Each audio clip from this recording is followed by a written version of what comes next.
Hey folks, it's Eric and Tal from Supportive Venture, and we just wanted to talk about the future of the digital nomad lifestyle after the coronavirus hits the world and rocks the world and whatever is going to happen after that. How's it going, Tal? Going well. I'm enjoying this island here. Yeah, we're in Thailand, where we still have a lot of lifestyle stuff, like being able to go and visit the beach and stuff like ride a motorbike around that a lot of people don't have these days. So we're pretty happy about it. And now you're somebody who I would say is the most in touch with the digital nomad lifestyle. Can you explain a Yeah. bit about your history and your connections within the sort of scene? Yeah, for sure. So I've been a digital nomad for over 3 years now, and like to spend half my year in places that don't have a big digital nomad scene and trying to build them up, or taking advantage of those kind of quiet places, like Belgrade, for example. And I spent half my year in big digital nomad hubs where I connect with a lot of digital nomads. I sometimes put on events or go to events, like Chiang Mai is a good example. And I'm very active with the conference scene as well. I go to the Nomad Summit every year and a whole bunch of online platforms which connects nomads together. So I do love the digital nomad scene, and I would define myself as a digital nomad as well. Yeah, me too, actually. But I've done it by building this business support venture that gives people sort of full-time-ish work that they can work from wherever they like. You're usually chained to a different time zone, but even that is negotiable. And I built this sort of lifestyle based on building this company, which takes me to some of the digital nomad hotspots, which we find as extremely agreeable for training new people and finding new people to join our company, like the Medellin, Colombia, like the Chiang Mai, Thailand, like Belgrade, Serbia.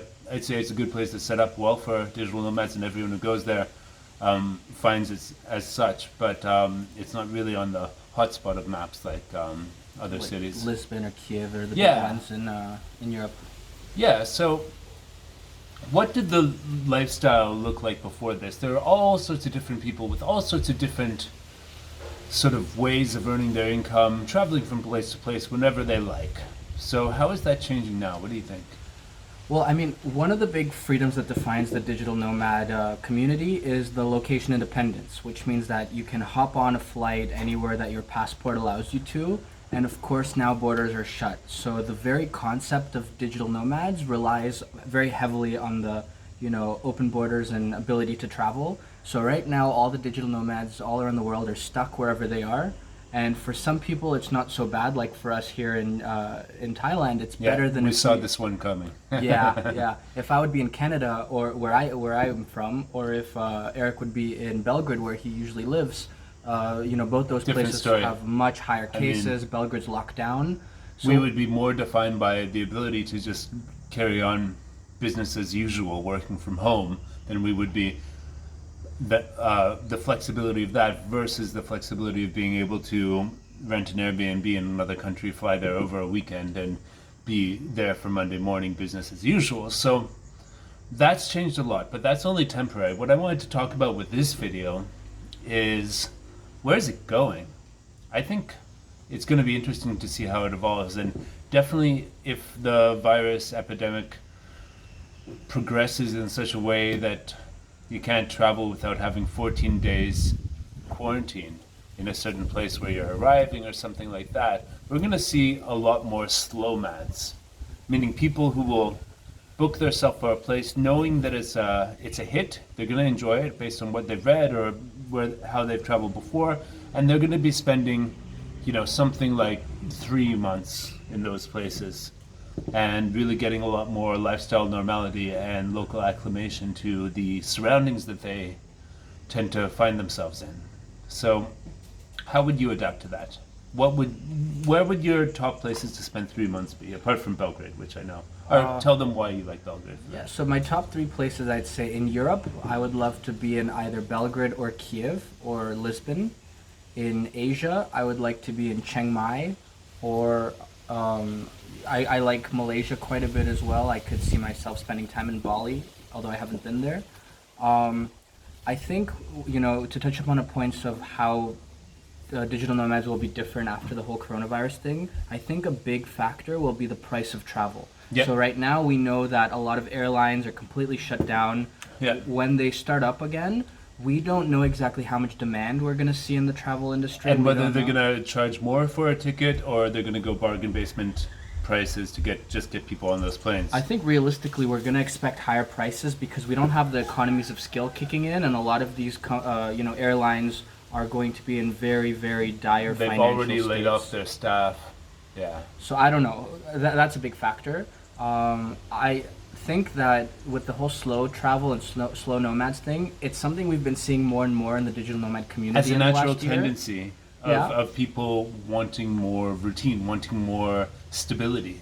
Yeah, even if you take the whole virus epidemic out of the picture, it seemed to be a trend that I've been seeing more and more of people spending at least 3 months in a place, slow travel as they call it. Yeah. I think now people will be forced to do that, and some people might like that. Other people might as soon as they're able to travel again, go on a big travel spree to kind of feel free again. Yeah. But for sure, there's going to be more slow travelers after So this. there will probably be a lot more organizations and spaces set up to accommodate these people.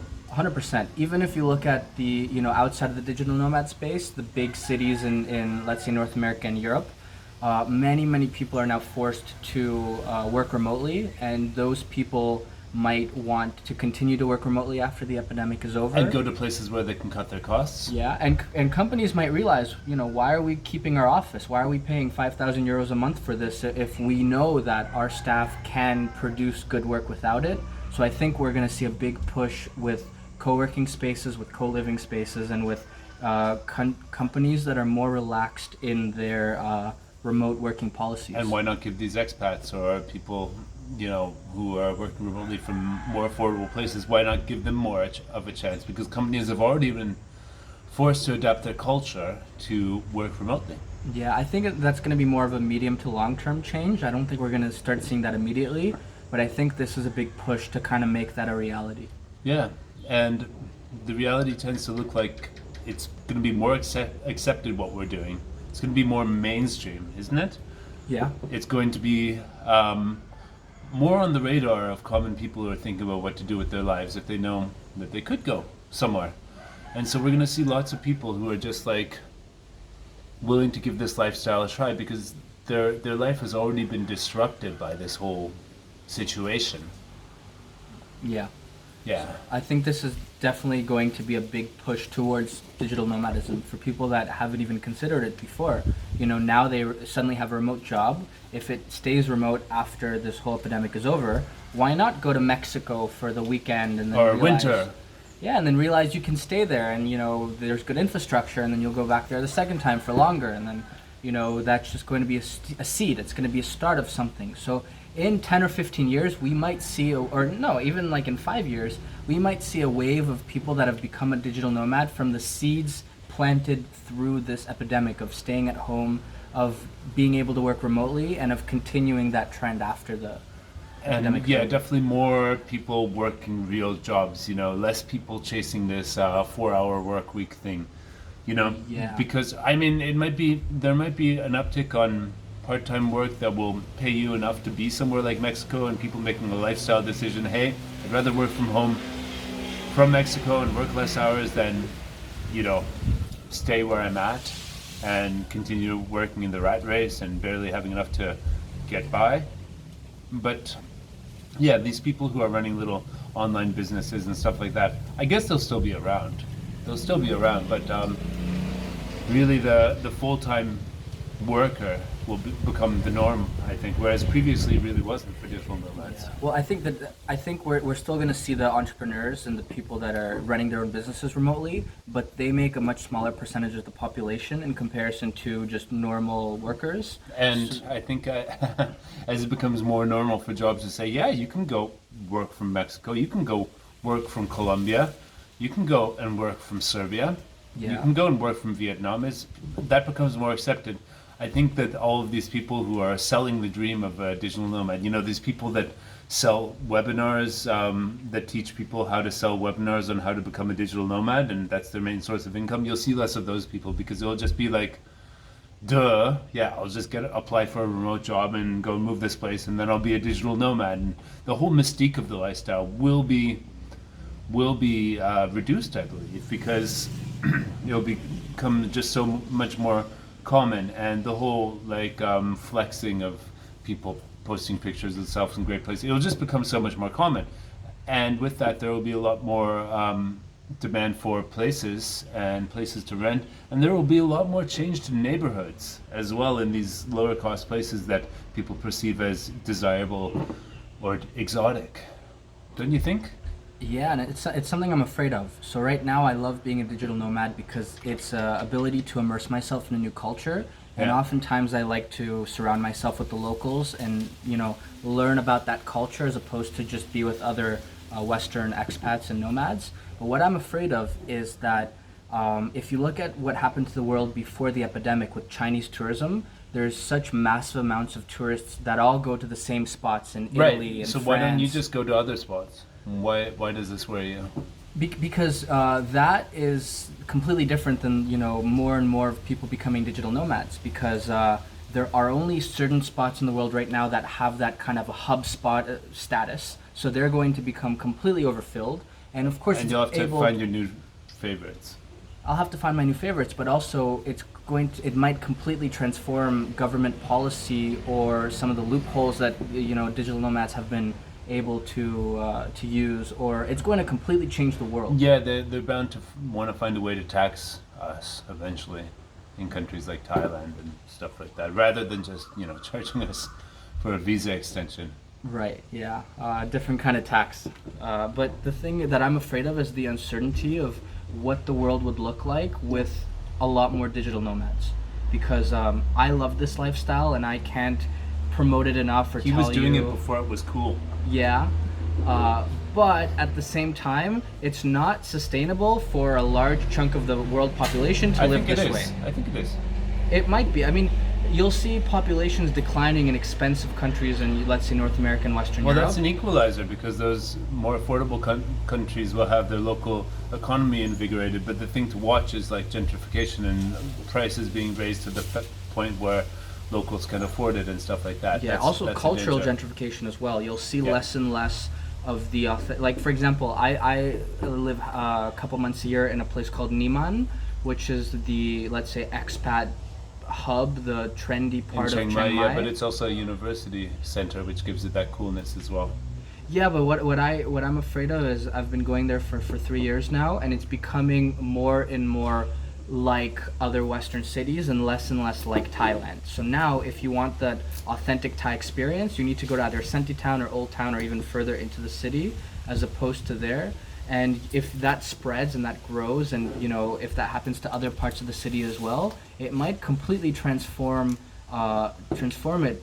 Which also, from a local's perspective, which don't have the same purchasing power as we do, it might also be a very negative impact to the quality of life of non-Western or non-foreign expats in those places too. We need to think from their perspective. I guess the danger is if some place has a natural cool based on the local population where people go and they say, wow, this is a cultural center that we, the foreigners, will claim all of those places as our own and sort of leave the mark on it. Just like, I mean, the same thing has been happening for decades in cities like Toronto and New York, where there's this working class neighborhood that has like a sort of vibe to it, and then the artists move in, and then the artists open up their galleries, and then they bring in working affluent people into that neighborhood who then start buying all the places that the artists previously found desirable, to the point where those neighborhoods, like Berlin is a huge example of this gentrification, where like the neighborhoods where the artists made the name of the neighborhood becomes like the biggest real estate boom location of that city, and the artists can't afford to live there anymore. So we could see the same thing on an international level because of this digital nomadism. Yeah, maybe. It's a good example you bring up. I think there's a lot of similarities, but also the differences of, I guess, potential resentment for foreigners if it's people from outside the country coming in and bringing outside cash instead of local artists and then entrepreneurs that are taking advantage of the opportunity. Like, there's similarities. There's also some differences there. But I think from an individual perspective, individuals in the world that have the ability to remote work and to travel are going to see their quality of lives improve greatly. So from the global perspective, there's going to be some winners, there's going to be some losers. It'll be very interesting to see what the world's going to look like. And they're also, as we are more and more in numbers in these places, it also leaves the opportunity for a lot more cultural exchange, a lot more youth of the countries that we're living in getting involved in our communities, learning how to speak English and other languages, For sure. and just becoming, more globalized and more, and then they will prepare themselves. We've seen this in Serbia with the people we work with there.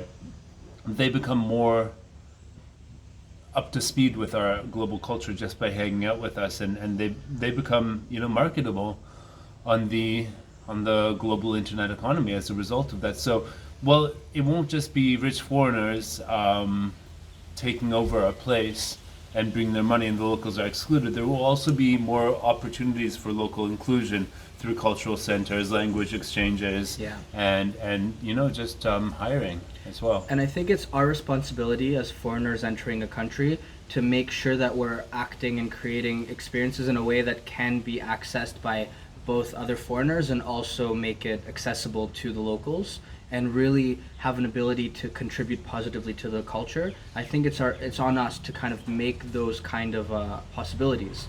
And there's a lot of conferences and events where they have two prices. They have a foreigner price and they have a local price for example, Thai or Malaysian nationals, which is lower. And that is really interesting because it creates more of a cultural mix and diversity, Yeah. which wouldn't be possible if they had the set price for both foreigners and locals. So although, we foreigners, we hate double pricing, we hate going to the markets and paying 4 times more for the same apples that the local did. But when it comes to foreigners creating and curating events in these places, I think it is good to have that kind of separation of prices to make it inclusive. Well, I think that's the message then, that you should not just move to a place to live off of the cheap food and accommodation and other stuff in those places. You should actually seek to, if you're a slow traveler in a place, find a way to contribute to the lives of locals there, find a way to create a community that's accessible, and find a way to, not just feed off of a place, but to contribute to it. That's it, right? Yeah, that's a good message. Yeah. So yeah, thanks a lot for watching this. Wow, 18 minutes. That's pretty good. Yeah, I hope you're doing well wherever you are. Hopefully you're not too crazy from the lockdown and quarantine and restrictions. And subscribe to our channel Subscribe if to you want to see more content like this and other stuff. Catch you guys later. Bye, Bye guys. now.